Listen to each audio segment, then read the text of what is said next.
vixían con menos salario. Rebaixounos un promedio de 350 euros no sueldo. A outros, ademais, reducíronlles o 50% a xornada completa. Reducironos a jornada alegando que non tiñamos horas. Meteronos outra persona a maiores, cando as horas chegábanos para nós, para a jornada completa.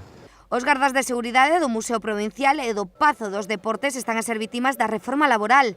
Amparada nela, a empresa que ofrece o servicio cambia o convenio e as condicións laborais dos traballadores, sen notificación algunha.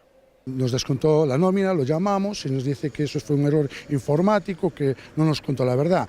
Lonxe de solucionar o erro, publícase o convenio no Boletín Oficial do Estado o pasado marzo e aplícase a rebaixa desde principios do ano con carácter retroactivo. A situación faise insostible.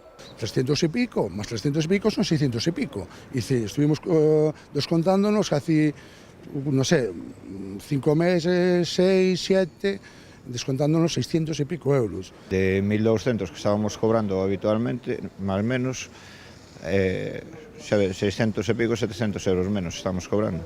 Eu estou nunha situación familiar con 2 pequenos, a muller no paro e todo, pois a ver. E todo incumprindo as condicións laborais do persoal que reflite o contrato da concesionaria coa Deputación. Nos puxemos en conocemento dos responsables de goberno na Diputación Provincial. Que inmediatamente póñense ao lado dos traballadores e tras abrir expediente a empresa e esta ignoralo, deciden rescindir o contrato coa mesma. É unha das primeiras administracións en España en facelo.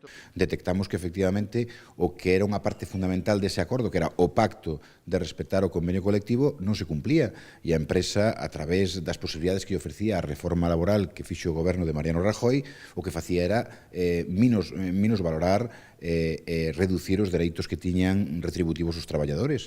Satisfeitos coa reacción da Administración, Temos que darlle as gracias ao grupo de goberno da Diputación por habernos apoiado e por tener esa legalidade do contrato que tiña vigente esta empresa, onde tiña que respetar os dereitos laborales dos traballadores que tiñamos adquiridos.